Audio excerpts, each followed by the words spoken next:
വിശുദ്ധ പൗലോസ്ലീഹ ഫിലിപ്പിയർക്ക് എഴുതിയ ലേഖനം 4-ാം അധ്യായം 1 മുതൽ 23 വരെയുള്ള തിരുവചനങ്ങൾ. ആകയാൽ പ്രിയപ്പെട്ടവരെ, ഞാൻ കാണാൻ ആഗ്രഹിക്കുന്ന എൻ്റെ സന്തോഷവും കിരീടവുമായ വാത്സല്യ സഹോദരരെ, നിങ്ങൾ കർത്താവിൽ ഉറച്ചു നിൽക്കുവിൻ. ഉപദേശങ്ങൾ. കർത്താവിൽ ഏക മനസ്സോടെ ആയിരിക്കാൻ ഞാൻ എവോദിയായോടും സിന്ധിക്കയോടും അഭ്യർത്ഥിക്കുന്നു. കൂടാതെ എൻ്റെ ആത്മസുഹൃത്തെ ക്ലെമന്റിനോടും എൻ്റെ മറ്റു സഹപ്രവർത്തകരോടും കൂടെ സുവിശേഷത്തിനു വേണ്ടി എന്നോടൊപ്പം പ്രയത്നിച്ച ആ സ്ത്രീകളെ സഹായിക്കണമെന്ന് ഞാൻ നിന്നോട് അഭ്യർത്ഥിക്കുന്നു. അവരുടെ നാമം ജീവന്റെ പുസ്തകത്തിലുണ്ട്. നിങ്ങൾ എപ്പോഴും നമ്മുടെ കർത്താവിൽ സന്തോഷിക്കുവിൻ. ഞാൻ വീണ്ടും പറയുന്നു, നിങ്ങൾ സന്തോഷിക്കുവിൻ. നിങ്ങളുടെ ക്ഷമാശീലം എല്ലാവരും അറിയട്ടെ.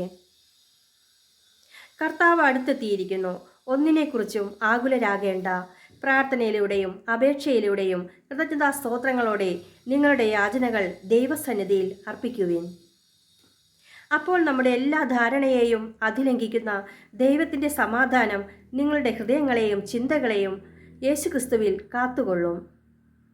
അവസാനമായി സഹോദരരെ, സത്യവും വന്ധ്യവും നീതിയുക്തവും പരിശുദ്ധവും സ്നേഹാർഹവും സ്തുത്യർഹവും ഉത്തമവും പ്രശംസായോഗ്യവുമായ എല്ലാ കാര്യങ്ങളെക്കുറിച്ച് ചിന്തിക്കുവിൻ. എന്നിൽ നിന്ന് പഠിച്ചതും സ്വീകരിച്ചതും കേട്ടതും എന്നിൽ കണ്ടതും നിങ്ങൾ ചെയ്യുവിൻ. അപ്പോൾ സമാധാനത്തിൻ്റെ ദൈവം നിങ്ങളുടെ കൂടെ ഉണ്ടായിരിക്കും. സഹായത്തിന് നന്ദി.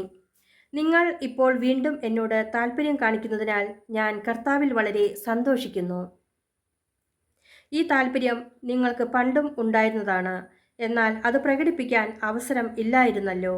എനിക്കെന്തെങ്കിലും കുറവുള്ളതുകൊണ്ടല്ല ഞാനിത് പറയുന്നത്. കാരണം ഏത് സാഹചര്യത്തിലും സംതൃപ്തിയോടെ കഴിയാൻ ഞാൻ പഠിച്ചിട്ടുണ്ട്. താഴ്ന്ന നിലയിൽ ജീവിക്കാൻ എനിക്കറിയാം. സമൃദ്ധിയിൽ ജീവിക്കാനും ഏത് സാഹചര്യത്തിലും കഴിയാനും എനിക്ക് പരിശീലനം ലഭിച്ചിട്ടുണ്ട്. അതെ, സുഭിക്ഷത്തിലും ദുർഭിക്ഷത്തിലും സമൃദ്ധിയിലും ദാരിദ്ര്യത്തിലുമെല്ലാം എന്നെ ശക്തനാക്കുന്നതിലൂടെ എല്ലാം ചെയ്യാൻ എനിക്ക് സാധിക്കും. എങ്കിലും എൻ്റെ ഞെരുക്കങ്ങളിൽ സൗമനസ്യത്തോടെ നിങ്ങൾ പങ്കുചേർന്നു. ഫിലിപ്പിയരെ, സുവിശേഷ പ്രചാരണത്തിൻ്റെ ആരംഭത്തിൽ ഞാൻ മക്കെദോനിയ വിട്ടപ്പോൾ നിങ്ങളൊഴികെ മറ്റൊരു സഭയും എന്നോട് കൊടുക്കൽ വാങ്ങലിൽ പങ്കുചേർന്നില്ലെന്ന് നിങ്ങൾക്ക് തന്നെ അറിയാമല്ലോ. ഞാൻ തെസലോനിക്കായിൽ ആയിരുന്നപ്പോൾ പോലും എൻ്റെ ആവശ്യത്തിന് 1-2 പ്രാവശ്യം നിങ്ങൾ സഹായം അയച്ചു തന്നു. ഞാൻ ദാനം ആഗ്രഹിക്കുന്നുവെന്ന് വിചാരിക്കരുത്. പിന്നെയോ നിങ്ങൾക്ക് പ്രതിഫലം വർദ്ധിക്കണമെന്നാണ് എൻ്റെ ആഗ്രഹം. എനിക്ക് ആവശ്യത്തിലും അതിലധികവും ലഭിച്ചു. എനിക്കെല്ലാം തികഞ്ഞിരിക്കുന്നു. കാരണം